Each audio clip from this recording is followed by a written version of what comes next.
स्वागत है आप सभी का लाइट स्पीड रिवीजन सीरीज में। और इस वीडियो के अंदर हम देखेंगे दोस्तों मोशन इन स्ट्रेट लाइन। आपका कंप्लीट चैप्टर देखेंगे, बिल्कुल बेसिक से एनसीईआरटी कवर है, सारी चीजें कवर है, लेटेस्ट सिलेबस के अकॉर्डिंग चलूंगा। और यहाँ पर मैं आपको बता दूं टिप्स एंड ट्रिक नेमोनिक के साथ में बताऊंगा। और इससे बार क्वेश्चन नहीं आ सकता, इससे बार क्वेश्चन आएगा जिंदा जला देना। वीडियो को डिसलाइक करके चैनल को सब्सक्राइब कर देना। उससे पहले मैं आपको बता दूं दोस्तों, यहाँ पर आप जो आए हैं चैनल पे, तो आप प्लेलिस्ट आपको मिल जाएगी, पूरी कंप्लीट बनी हुई है हमारे इस चैनल पे। आप देख लेंगे सारा बायोलॉजी सारा कंप्लीट हो चुका है क्लास 11 का, बाकी बचा है जो वीडियो बन रही है। और अगर यहाँ पर मैं आपको बता दूं वीडियो को लाइक करके चैनल को सब्सक्राइब कर दीजिए अगर आप चैनल पर नया है तो। चलिए बिना किसी टाइम वेस्ट के वीडियो करते हैं शुरू दोस्तों। Motion in straight line. तो दोस्तों मोशन इन स्ट्रेट लाइन, जिसको मोशन इन 1D के नाम से भी जाना जाता है, और यहाँ पर हम बात करेंगे सबसे पहले मोशन क्या होता है सर। तो मोशन आपका क्या होता है दोस्तों, motion in one dimension also linear motion, यानी कि एक लाइन में। एंड ये जो मूवमेंट होता है ऑब्जेक्ट का, ये सिर्फ स्ट्रेट लाइन में होगा, बाकी और किसी लाइन में नहीं होगा। और इस टाइप के मोशन में क्या होता है, सिर्फ एक ही कोऑर्डिनेट आपको देखने को मिलता है। जैसे आपने कोऑर्डिनेट ज्योमेट्री पढ़ा होगा, कोऑर्डिनेट अलग अलग कोऑर्डिनेट्स होते हैं ना, तो इसमें क्या होगा, सिर्फ आपको एक ही कोऑर्डिनेट देखने को मिलेगा आउट ऑफ थ्री में। मतलब तीन प्लेन होते हैं, 3 डायमेंशन होती है। अर्थ पे तो 3 ही डायमेंशन होती है, लेकिन आइंस्टीन ने टाइम को भी 4 डायमेंशन माना था। लेकिन ये तो अगर हम देखें तो फिलहाल के लिए प्लेनेट अर्थ पे तो 3 डायमेंशन दिखाया जाए। Needed to describe the position of the object, यानी कि ऑब्जेक्ट कहाँ है उसकी पोजीशन को डिस्क्राइब करने के लिए यहाँ पर हम इसका सहारा लेते हैं। सिर्फ एक ही कोऑर्डिनेट दिखाया जाएगा इसमें, किसमें, मोशन इन 1D में। और observer and frame of reference की अगर हम बात करें दोस्तों, तो सिंपल भाषा में बोलूं मैं आपको, ऑब्जर्वर कौन होता है। तो दोस्तों ऑब्जर्वर वो होता है जो क्या लेता है, ऑब्जर्वेशन लेता है, and from where it's take, और कहां से ये ले रहा है वो उसका फ्रेम ऑफ रेफरेंस हो गया। कैसे, देखिए मैं अगर आपको कहूं कि अगर कोई आदमी घोड़ा पर बैठा है, तो घोड़ा फ्रेम ऑफ रेफरेंस हुआ, उसके ऊपर बैठा होगा जो वो ऑब्जर्वर होगा, ठीक है।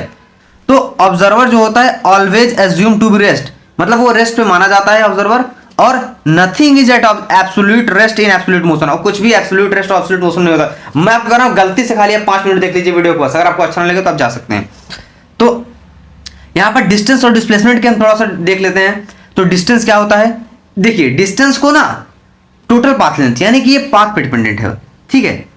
टोटल पाथ लेंथ इसमें कर, और ये स्केलर क्वांटिटी होती है, ठीक है। और can not decrease with time, ये समय के साथ कम नहीं होती भाई, समय के साथ डिस्टेंस बढ़ेगा। और ये हमेशा पॉजिटिव होती है। ये क्या होती है, ऑलवेज पॉजिटिव होती है आपकी distance. Distance is always positive and depend on path taken, path taken पे डिपेंड करेगा बिल्कुल। और both have same unit and dimension, और दोनों के पास क्या होगा, सेम यूनिट और डायमेंशन होगा। वहीं अगर डिस्प्लेसमेंट की बात करें तो डिस्प्लेसमेंट क्या होता है, ये होता है शॉर्टेस्ट पाथ इनिशियल और फाइनल पोजीशन के बीच में। जो शॉर्टेस्ट पाथ होगा वही आपका डिस्प्लेसमेंट होता है, और ये हमेशा स्ट्रेट लाइन में होता है, और वेक्टर क्वांटिटी है। और डायरेक्शन की बात करें तो इनिशियल टू फाइनल पोजीशन, और डिक्रीज कर सकता है समय के साथ ये, ठीक। और पॉजिटिव हो भी सकता है और निगेटिव भी हो सकता है। और ये does not depend on path, और ये पाथ पर डिपेंड नहीं करता है, does not depend upon path. If we know only initial and final position, अगर हम सिर्फ और सिर्फ इनिशियल और फाइनल पोजीशन जानते हैं, then we can't calculate distance, तब हम डिस्टेंस को कैलकुलेट नहीं कर पाएंगे। लेकिन दोस्तों हम डिस्प्लेसमेंट को कैलकुलेट कर सकते हैं बिना उसके जाने। और इनिशियल पोजीशन दोस्तों आपका दिया है x1 y1 z1, फाइनल आपका दिया है इतना। तो ये उसके बाद इसका डिस्प्लेसमेंट जो होगा आपका x2 - x1 का whole square plus y2 - y1 का whole square plus z - z1 का होल स्क्वायर। तो आपका डिस्टेंस फार्मूला है। यहाँ पर आपने कोऑर्डिनेट ज्योमेट्री में पढ़ा हुआ, क्लास 10 वगैरह में देखा, बेसिक मैथ में हमने इसका जिक्र किया है। अगर आप बेसिक मैथ देखना चाहते हो हमारे चैनल पे देखेंगे, आप बेसिक मैथ पर ट्विटर से सर्च करेंगे, आपको यूट्यूब मिल जाएगा वीडियो, या फिर आप प्लेलिस्ट में जाएंगे, यहाँ पर मिल जाएगी, चैनल पर आप देख सकते हैं। तो डिस्टेंस इज ग्रेटर देन और इक्वल टू डिस्प्लेसमेंट होता है, यहाँ पर मोड लगा दिया गया है। तो ये आपका कुछ चीजें थी। और सर्कुलर पाथ पे क्या होता है सर, जैसे सर्कुलर पाथ पे हम बात करें, यहाँ पर कोई सर्कल है, तो यहाँ से ओरिजिन से, यहाँ मतलब सेंटर से लिया गया रेडियस r है और एंगल कोई थीटा है, तो ये आपका हो जाएगा 2r sin θ/2। वहीं अगर सिंपल का कोई आर्क निकाला गया है, तो आर्क डिस्टेंस यहाँ पर हो जाएगा रेडियस r और थीटा r थीटा हो जाएगा, ठीक है। अगर डिस्प्लेसमेंट जीरो है, अगर displacement, if displacement must be zero then distance is zero. भाई डिस्प्लेसमेंट अगर जीरो है तो डिस्टेंस भी जीरो होगा, और अगर डिस्प्लेसमेंट जीरो है नहीं भी है तो डिस्टेंस जीरो हो भी सकता है, नहीं भी हो सकता है। लेकिन अगर डिस्प्लेसमेंट जीरो है तो डिस्टेंस मस्ट भी जीरो होगा, क्योंकि बिना दोस्तों डिस्टेंस के डिस्प्लेसमेंट कैसे हो सकता है, फाइनल पोजीशन तो उसको चाहिए। अगर डिस्प्लेसमेंट इक्वल टू नहीं है जीरो को, तो डिस्टेंस भाई नहीं इक्वल होगा जीरो को, कैसे होगा। तो चैलेंजर क्वेश्चन है, कोई बात नहीं, क्वेश्चन थोड़ी देखने बैठेंगे तो हो जाएगा अभी। तो 2 हो चुका था यहाँ पर। आपका हो चुका था डिस्टेंस एंड डिस्प्लेसमेंट। हम बात करेंगे यहाँ पर एवरेज स्पीड को। तो एवरेज स्पीड मतलब how fast in an interval not an instant, यानी कि कितना तेज चल रहा है किसी पर्टिकुलर टाइम पे, किसी एक इंस्टेंट पे नहीं, किसी एक इंस्टेंट की बात नहीं हो रही है। वी एवरेज की हम बात करेंगे तो टोटल कितना डिस्टेंस चला है टोटल, और टोटल टाइम कितने टाइम लिया है, तो आपका एवरेज स्पीड आ जाती है। लेकिन अगर सिर्फ हम स्पीड की बात करें तो ये हाउ फास्ट मतलब कितना तेज, how fast you run, how fast your speed is, like that. So बोलते हैं ना कितना किलोमीटर पर आवर की स्पीड से जा रही है वो, तो स्केलर की ये स्केलर होता है और इसके पास मैग्नीट्यूड होता है। और इंस्टेंटेनियस स्पीड की बात करें अगर हम तो दोस्तों, तो dx बाई dt यानी किसी एक स्मॉल इंस्टेंट पर dx by dt particular time. Average की बात करें तो integration of s dt by integration of dt हो जाएगा। वही वेलोसिटी की अगर हम बात करें दोस्तों, तो हाउ फास्ट एंड वेयर, कितना तेज और किधर, वेलोसिटी ये दोस्तों क्या होती है कि हम कितना तेज भाग रहे हैं और किस डायरेक्शन में भाग रहे हैं, ये वेलोसिटी है आपकी। ठीक है, जैसे वेलोसिटी ऑफ बॉल, कितना तेज जा रही है, किधर जा रही है गेंद, तो फेंके हैं किसी एक इंस्टेंट पे दोस्तों, ये हो जाएगा dx बाई dt। और एवरेज हो जाती है आपकी दोस्तों v average v dt by dt हो जाता है आपका, क्या होता है ये dt है ये average velocity. Calculating average speed की हम बात करें दोस्तों, देखिए टाइम इंटरवल और डिस्टेंस इंटरवल। तो टाइम इंटरवल की बात करें अगर हम, तो अगर एवरेज यहां पर स्पीड की बात करें तो किसी एक टाइम इंटरवल में v1 t1 plus v2 into t2 divided by t1 t2 हो जाएगा। PYQ शायद पूछा, ये वाला PYQ था। और जब t1 t2 और tt के बराबर होगा तब क्या होगा, v एवरेज हो जाएगा v1 प्लस v2 के बराबर। ठीक है, सेम की बात करें तो rate of change position, slope of position time graph and instantaneous speed into direction and how fast and where on circular path पे आपका हो जाएगा v average is equal to v sin theta by two, theta by two. किसी distance interval पर आपका average speed हो जाएगी x1 plus x2 divided by x1 by upon v1 plus x2 upon v2। जब यहां पर क्या हो जाएगा, ये डिस्टेंस बराबर होगा, तब आपकी एवरेज स्पीड हो जाएगी 2v1 v2 v1 plus v2 ये हो जाएगा। ठीक है, वही अगर हम बात करें दोस्तों, तो ये जो आपकी एवरेज स्पीड थी वही rate of change in position. और यूनिफॉर्म मोशन और नॉन यूनिफॉर्म मोशन की अगर हम बात करें तो बॉडी जो मूव कर रही है कांस्टेंट स्पीड के साथ में किसी फिक्स डायरेक्शन में, तो वो यूनिफॉर्म मोशन कहलाएगी। और अगर यूनिफॉर्म मोशन जैसे ये नहीं कि इधर उधर चल रहे हैं किसी मतलब रुके, एक यूनिफॉर्मिटी बनी हुई है, एक समानता है वहां पर। और यूनिफॉर्म वेलोसिटी की अगर हम बात करें तो बॉडी ट्रेवल करेगा इक्वल डिस्प्लेसमेंट, एक इक्वल इंटरवल ऑफ, एक इक्वल समय में इक्वल इंटरवल ऑफ टाइम में जो इक्वल डिस्प्लेसमेंट कवर करेगा वो उसका यूनिफॉर्म वेलोसिटी हो जाएगी। एक्सेलरेशन 0 होता है दोस्तों। और एवरेज वेलोसिटी इंस्टेंटेनियस की वेलोसिटी होती बराबर होती है यूनिफॉर्म मोशन में। और वहीं मस्ट भी स्ट्रेट लाइन होगा ये। ठीक है, मस्ट भी आपका क्या होगा दोस्तों, स्ट्रेट लाइन होगा। और नॉन यूनिफॉर्म की बात करें तो वेलोसिटी नॉन यूनिफॉर्म में बॉडी ट्रेवल करेगा दोस्तों different displacement in equal interval of time, यानी कि एक टाइम पीरियड में तो है लेकिन डिफरेंट डिस्प्लेसमेंट अलग अलग हो जाएगा, तो वो नॉन यूनिफॉर्म मोशन हो गया। ऑफ टाइम और the same displacement in different interval of time. और एक्सीलरेशन यहां पर नॉन जीरो होगा। और यहां पर कुछ चीजें देख लेते हैं, जैसे टर्म दिया गया है कि अगर वेलोसिटी आपकी दोस्तों चेंज हो रही है स्पीड के चेंज करने से, ओनली इन डायरेक्शन ओनली और बोथ, तो यूनिफॉर्म स्पीड में कांस्टेंट। और अगर यूनिफॉर्म वेलोसिटी, अगर वेलोसिटी यूनिफॉर्म है तो स्पीड भी यूनिफॉर्म होगी। वहीं अगर वेलोसिटी, देखो वेलोसिटी क्या होता है, स्पीड प्लस डायरेक्शन, क्योंकि कितना तेज और किधर भाग रहे हैं, तो कितना तेज मतलब स्पीड आ जाएगा हाउ फास्ट, और डायरेक्शन मतलब किस दिशा में जा रहे हैं, तो कांस्टेंट होगा। अगर वेलोसिटी वेरिएबल है आपकी तो स्पीड में और मे नॉट भी वेरिएबल हो सकता है। ठीक, और वहीं अगर स्पीड आपका यूनिफॉर्म है देन वेलोसिटी में भी यूनिफॉर्म, वेलोसिटी में भी यूनिफॉर्म हो सकती है भाई स्पीड अगर यूनिफॉर्म है तो। लेकिन अगर स्पीड वेरिएबल है, स्पीड अगर वेरी कर रहा है आपका, तो वेलोसिटी मस्ट भी वेरिएबल होगी। क्योंकि जो आपकी वेलोसिटी होती है उसमें दो चीज देखते हैं हम, स्पीड भी देखते हैं डायरेक्शन भी देखते हैं। तो अगर स्पीड वेरिएबल हो गया तो वेलोसिटी का वेरिएबल होना तय है, 100% होगा ही होगा। और अगर एवरेज वेलोसिटी 0 है तो एवरेज स्पीड में और मे नॉट भी 0 होगा। ठीक, और एवरेज स्पीड अगर 0 है तो क्या होगा, सॉरी एवरेज वेलोसिटी अगर 0 है तो एवरेज स्पीड में और मे नॉट भी 0 होगा। लेकिन अगर एवरेज स्पीड ही 0 हो गई तो एवरेज वेलोसिटी मस्ट भी 0 होगा, क्योंकि दोस्तों ये वेलोसिटी जो होती है स्पीड पर भी डिपेंड करती है। एक्सेलरेशन की हम बात करें दोस्तों तो ये क्या है, ये मोशन का फील है, मोशन का फील नहीं, ये वेलोसिटी में चेंज का फील है, ठीक है। और acceleration opposite to motion is retardation, यानी कि एक्सेलरेशन जो होगा अलग दिशा में होगा। जैसे वेलोसिटी इधर हो गई आपकी, एक्सेलरेशन इधर हो गया, तो ये क्या होगा, रिटार्डेशन होगा, अपोजिट डायरेक्शन में कम हो जाएगी स्पीड।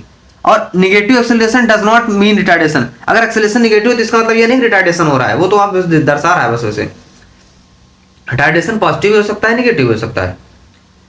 पर सेकंड वेलोसिटी इजेक्ट करेगी, जो पर सेकंड वेलोसिटी एक्सट्रैक्ट करेगी बॉडी का फील। वेक्टर की बात करें तो different of acceleration along change in velocity, तो instantaneous acceleration d by d t v d by d x is equal to d square x by d t square हो जाएगा। और यहां पर जो एवरेज एक्सेलरेशन होता है वो क्या हो जाएगा, v2 माइनस v1 का vector dt change in time किसी एक टाइम पे। और इंस्टेंटेनियस की बात करें तो ये हो जाएगा आपका dt by d T, A instant dt by d T. ये यहां पर क्या हो जाएगा दोस्तों, किसी टाइम भी हो सकता है t2 t1, मतलब किसी t1 t2 टाइम पे। तो dv बाई dt क्या होता है, rate of change in velocity, differentiation आपने पढ़ा होगा, वेक्टर बेसिक मैथ हम देख चुके हैं। और मैग्नीट्यूड ऑफ एक्सेलरेशन क्या होता है, dv बाई dt, मोड लगा दिए हैं। और dv का मोड dt होता है rate of change in speed. और वेलोसिटी देखिए, अगर इधर है और एक्सेलरेशन इधर है तो थीटा आपका एंगल 180 डिग्री होगा, ठीक है, और ये आपकी निगेटिव आ जाएगा, ठीक है। और स्पीड कम हो जाएगी, रिटार्डेशन होगा। और वहीं अगर सेम डायरेक्शन में है तो स्पीड बढ़ जाएगी, थीटा आपका 0 डिग्री हो जाएगा, यानी कि angle between this initial acceleration. और थीटा अगर 90 डिग्री है तो आपका ये 0 हो जाएगा। इसमें क्या होगा, कुछ चेंज नहीं होगा, सिर्फ डायरेक्शन चेंज होगा, किसी बॉडी मूवमेंट नहीं हो पाएगी। उधर से खींच रहे हैं, इधर से खींच रहे हैं, तो क्या ही होगा। और अगर for uniform constant non zero acceleration के लिए पोजीशन डायरेक्टली प्रोपोर्शनल होता है टाइम स्क्वायर के, वेलोसिटी डायरेक्टली प्रोपोर्शनल होती है टी के, और वेलोसिटी डायरेक्टली प्रोपोर्शनल होती है अंडर रूट एक्स के। एक्स मतलब कोई डिस्टेंस वगैरह हो सकता है। इफ एक्सेलरेशन जीरो है तो velocity must be non zero होगी।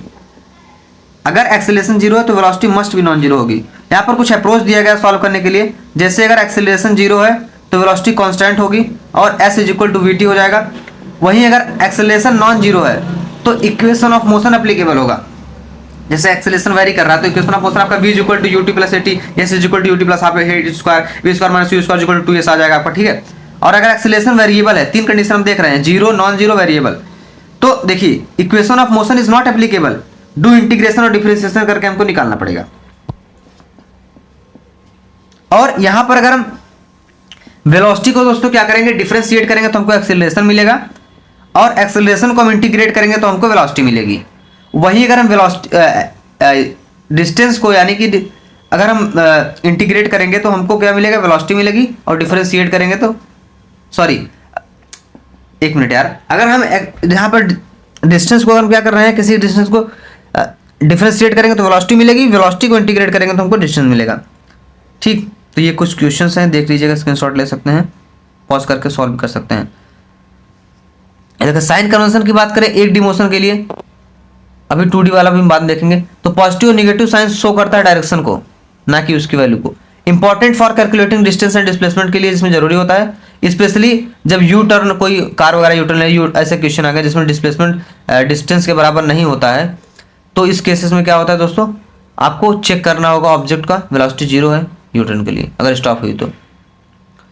Motion with constant acceleration v is equal to u plus a t सबका वेक्टर, फिर v average is equal to u plus v by two हो जाएगा, v square is equal to u square plus 2s, जिसको हम लिख सकते हैं दोस्तों v square minus u square is equal to 2s।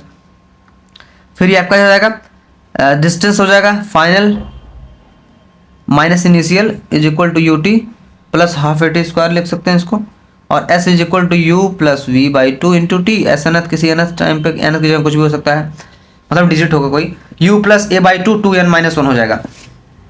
ये प्रॉब्लम 6 क्वेश्चन है ये। स्टॉपिंग डिस्टेंस की बात करें तो हो जाता है यू स्क्वायर बाई 2a, और रेस्ट टू रेस्ट मोशन की बात करें अगर हम, तो इसमें क्या होगा, अगर कोई ऑब्जेक्ट स्टार्ट कर रहा है रेस्ट से और एक्सेलरेट कर रहा है विथ अल्फा और जा रहा है मैक्सिमम वेलोसिटी पे, तो देन डी एक्सेलरेट, फिर डी एक्सेलरेट कर रहा है बीटा से और रेस्ट पे आ रहा है। तो टाइम रिलेशनशिप हो जाएगा alpha into t one is equal to beta into t one t two हो जाएगा। और मैक्सिमम वेलोसिटी जो हो जाएगी वो हो जाएगी alpha into beta alpha plus beta into T. इसका मतलब ये है कि जो वेलोसिटी मैक्सिमम वेलोसिटी है वो प्रोडक्ट है किसका, एक्सेलरेशन का, एंड जो टाइम टेकन डी एक्सेलरेट होने के लिए टाइम लगा है वो इसके बराबर हो जाएगा। और यहाँ पर ग्राफ भी बना हुआ है। Ratio and constant acceleration in motion की बात करें हम दोस्तों, रेस्ट टू रेस्ट में डिस्टेंस रिलेशनशिप जो कि आपका x1 by x2 beta 1 beta by alpha के बराबर होगा। टोटल डिस्टेंस यानी कि s की हम बात करें यहाँ पर तो half alpha into beta T square हो जाएगा, देख लिया। और ये क्वेश्चन जो है एक्सेलरेशन और टोटल टाइम को डिटरमाइन करती है टोटल डिस्टेंस निकालने के लिए। ऐसा क्वेश्चन ज़्यादा पूछता है दोस्तों इसमें। तो कोई कार गई है इतने टाइम पीरियड में, तो इतने टाइम पीरियड में कितना किलोमीटर चली होगी, ऐसा क्वेश्चन आता है ज़्यादातर। ठीक, तो इसमें क्या है कि ratio of time equal disturbance का दिया गया है, किसी time T1 ratio T2 ratio इतना आ जाएगा। और displacement for equal interval of time के लिए दिया गया है जो कि 1:3:5 आता है। और किसी डिस्टेंस 1 सेकंड पर थर्ड सेकंड पर आपका 1:4 आ जाता है, ये आपका ऑर्डर है। और यहाँ पर ratio of displacement of time T and next time T, यानी एक किसी पर्टिकुलर टाइम टी पर और अगले टाइम टी पर क्या होगा, तो डिस्प्लेसमेंट टाइम टी पर और नेक्स्ट टाइम टी पर 1:3 रेशियो और x 3x हो सकता है। अभी इसका क्वेश्चन आएगा दोस्तों मोशन अंडर ग्रेविटी में, हम देखेंगे कैसे होता है।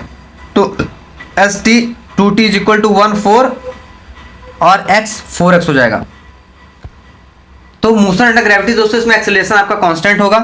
तो किसी एक h हाइट से हमने लिया कोई बॉल ड्रॉप की, तो देखिए टाइम ऑफ फ्लाइट का फार्मूला हो जाता है 2h by g under root, और वेलोसिटी ग्राउंड पर हो जाती है √2 इंटू जी एच। किसी हाइट h से बॉल को हमने ड्रॉप किया तो इनिशियल वेलोसिटी इसकी 0 थी। तो ये मान लीजिए यह h हाइट से, h हाइट है तो हाफ पे h/2 होगा, तो 5 मीटर हमने यहां से माना है। तो जब बॉल ड्रॉप हुई तो फर्स्ट सेकंड पर मान लीजिए यहां से 5 था, फिर 15 हुआ, फिर 10 25 हुआ, फिर 35, फिर 45 सेंटीमीटर, ऐसे बढ़ता गया। तो यहां पर क्या हो रहा है, जैसे displacement first second second third second 1 3 5 odd है यहां पर, तो यहां पर ये Galileo law of odd follow होता है। Galileo law of odd number की बात करें, Galileo law of odd number follow होता है जो कि हो रहा। और displacement at first second second third second ये अलग हो जाएगा, x फिर 4x फिर 9x 5 मतलब ऐसे होगा। जैसे x फिर 3x2 बढ़ा तो फिर 3x से फिर 5x हो गया, फिर 5 से 7, फिर 7 से 9, दो करके ऐसे बढ़ता जा रहा है। लेकिन डिस्प्लेसमेंट इन 1 सेकंड 4x होगा, ठीक है। तो इसमें थोड़ा सा ये डायग्राम में ही दिक्कत है, ठीक है। लेकिन अगर हम जैसे देखें कि 15 मीटर है, ठीक है, 25 मीटर है, तो यहां पर क्या हो जाएगा दोस्तों कि 10 मीटर यहां पर जुड़ जाएगा टोटल। तो हम टाइम किसी थर्ड सेकंड पे अगर हम देखें तो टोटल हो जाएगा आपका 45 हो जाएगा। लेकिन अगर हम 3 सेकंड पे देखें तो 25 हो जाएगा। फिर ऐसे 5 सेकंड 45 सेकंड ऐसे ऐसे बढ़ता जाएगा जैसे, ठीक है। तो ये था मोशन अंडर ग्रेविटी कंसेप्ट। इसके ग्राफ कुछ बनते हैं जो कि वेलोसिटी और टाइम का ग्राफ होता है, जो कि जी डायरेक्टली मोशन होता है, जी इंटू टी होता है। और एक्सेलरेशन टाइम ग्राफ होता है, इसमें एक्सेलरेशन ग्रेविटी के बराबर होगा। और डिस्प्लेसमेंट टाइम ग्राफ जो होता है वो होता है स्पीड टाइम ग्राफ, जो कि s equal to half AT square. Velocity और हाइट की बात करें तो ग्राउंड से हो जाएगा 2gh हो जाएगी। ये PYQ भी है।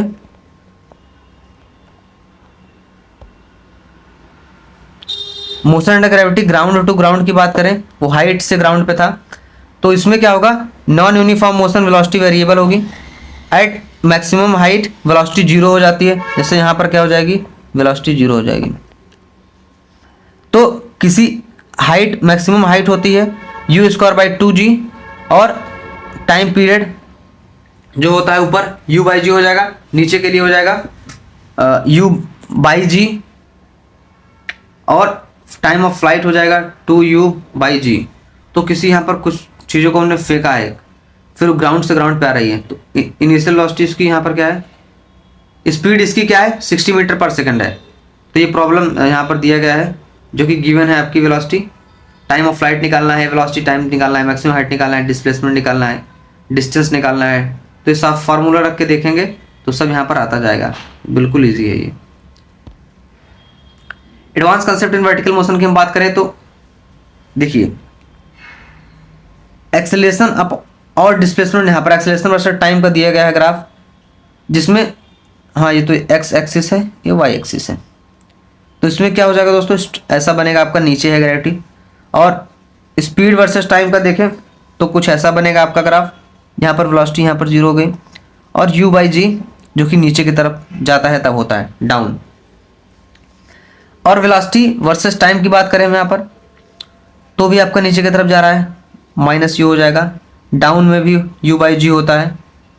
डिस्प्लेसमेंट वर्सेस टाइम की बात करें तो highest position h max velocity 0 हो जाएगी, और बीच में u/g हो जाएगा। और 2u/g हमने देखा दोस्तों, टाइम ऑफ फ्लाइट का फॉर्मूला होता है, और 2h h मैक्स पूरा total distance, u/g 2u/g accelerate करते हुए जा रहा है। डिस्प्लेसमेंट वर्सेस टाइम, डिस्प्लेसमेंट बढ़ रहा है दोस्तों टाइम के साथ में। इंपॉर्टेंट नोट की बात करें तो अगर फ्रिक्शन को हम इग्नोर नहीं करते हैं तब क्या हो जाएगा, टी अप और टी डाउन के लिए फॉर्मूला हो जाएगा √g - a g + a, g आपकी ग्रेविटी है यहाँ पर, और t downward is greater than t upward हो जाएगा। Velocity of projection is greater than velocity of collision हो जाएगी। इंपॉर्टेंट नोट बॉक्स की बात करें तो time is equal to t1 + t2, height is equal to half gt1 g2 square. इन दोनों को ऐड करके फाइनल टाइम निकाल सकते हैं, टाइम ऑफ फ्लाइट निकाल सकते हैं। Motion under gravity from height to ground, तो अगर u is equal to initial velocity 0 है, then it's like drop from height h, तो टाइम हो जाएगा 2h/g। और अगर height h is equal to 0 पे, then it is like ground to ground motion है, क्योंकि भाई ग्राउंड से ग्राउंड पे आ रहा है ना। तो इसमें क्या हो जाएगा, टाइम निकालने के लिए हम यूज करेंगे 2u/g, जो कि यहाँ पर हम देख पा रहे हैं दोस्तों। और क्वेश्चन भी दिया गया है t is equal to t1 × t2, formula हम रख के निकाल सकते हैं। पोजीशन टाइम ग्राफ का देखें किसी बॉडी रेस्ट के लिए तो कुछ ऐसा बनेगा आपका, और बॉडी अगर मूव कर रही है कांस्टेंट पॉजिटिव वेलोसिटी के साथ में, तो आपका ये स्ट्रेट लाइन ग्राफ बन रहा है, सीधा भाग रहा है। वेलोसिटी यहाँ पर पॉजिटिव होगी, कांस्टेंट होगी। और मोशन विथ कांस्टेंट, यहाँ पर हम पोजीशन टाइम के ही बारे में देखेंगे, सारा पोजीशन टाइम के रिस्पेक्ट में सारे ग्राफ लिए जा रहे हैं। तो motion with constant negative velocity की बात करें तो यहाँ पर वेलोसिटी नेगेटिव कांस्टेंट हो जाएगी। मोशन विथ कांस्टेंट एक्सेलरेशन की बात करें तो इसमें आपका कुछ ऐसा बनेगा, और पॉजिटिव हो जाएगा आपका एक्सेलरेशन, ठीक। पोजीशन टाइम ग्राफ की बात करें अगर हम दोस्तों, वो वेलोसिटी टाइम ग्राफ था, नहीं पोजीशन टाइम ग्राफ ही चल रहा है अभी तक, तो इसमें 4 हो गया था इधर ना, 4 हो गया था। 5वां की बात करें दोस्तों इसमें, तो मोशन विथ कांस्टेंट रिटार्डेशन हो रहा है, तो आपकी वेलोसिटी तो पॉजिटिव के लिए एक्सेलरेशन नेगेटिव हो जाएगा। अब मोशन विथ डिक्रीजिंग एक्सेलरेशन के साथ कुछ ऐसा बनेगा आपका। और वेलोसिटी टाइम ग्राफ की बात हो रही है अभी यहाँ पर,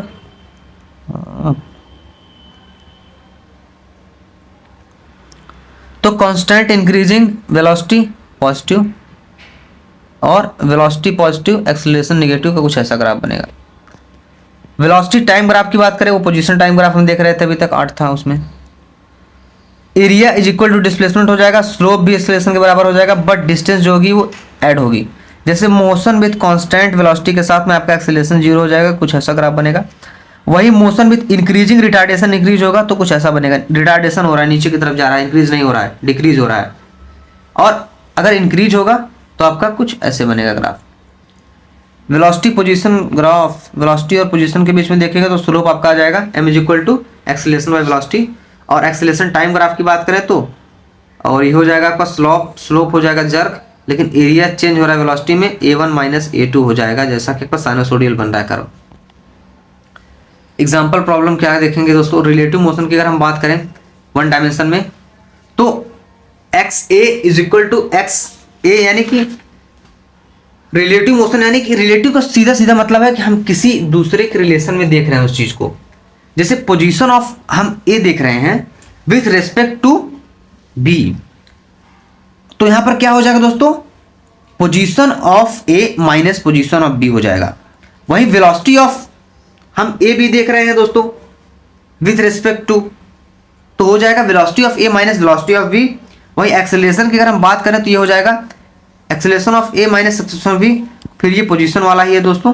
इसमें v with respect to A देख रहे थे, इसमें a with respect to v, v with respect, यहाँ पर एक ही एक में लिखा हूं पर इसका दोस्तों दो हो गया है, मतलब ए बी वाला भी बी ए वाला भी, लेकिन ये ए बी वाला और बी वाला की वेलोसिटी और ए बी वाला और ए बी की वेलोसिटी एक ही है। आप इसको ऐसे भी लिख सकते हैं अगर लिखना चाहें तो, velocity of v with respect to A अगर हम लिखना चाहें तो ही हो जाएगा आपका v minus velocity of A vector हो जाएगा।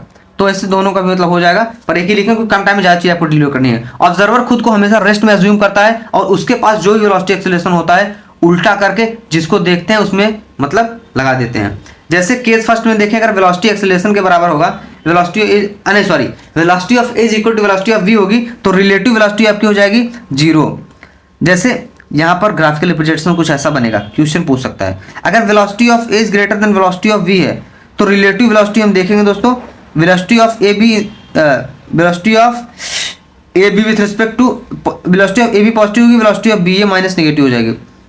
और relative position of A decrease करेगा देन इंक्रीज करेगा, पहले तो डिक्रीज करेगा उसके बाद फिर बढ़ेगा।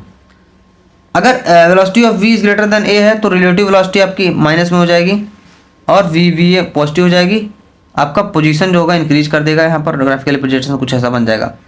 अगर ए एंड बी मूव कर रही है पॉजिटिव डायरेक्शन में तो क्या होगा दोस्तों, V A B with respect to V A minus V B is equal to V A plus A B हो जाएगा अपोजिट डायरेक्शन में। और motion of object on moving surface पे, तो अगर मैन रन कर रहा है कोई सरफेस पे, ट्रेन के सरफेस पे ट्रेन चल रही है, उस पर दौड़ रहा है, तो चल रहा है दौड़ रहा है मान लीजिए, तो velocity of man with respect to ground हो जाएगा velocity of man plus velocity with train. अगर अपोजिट डायरेक्शन में जा रहा है तो velocity of man with respect to ground, velocity of train minus velocity of man.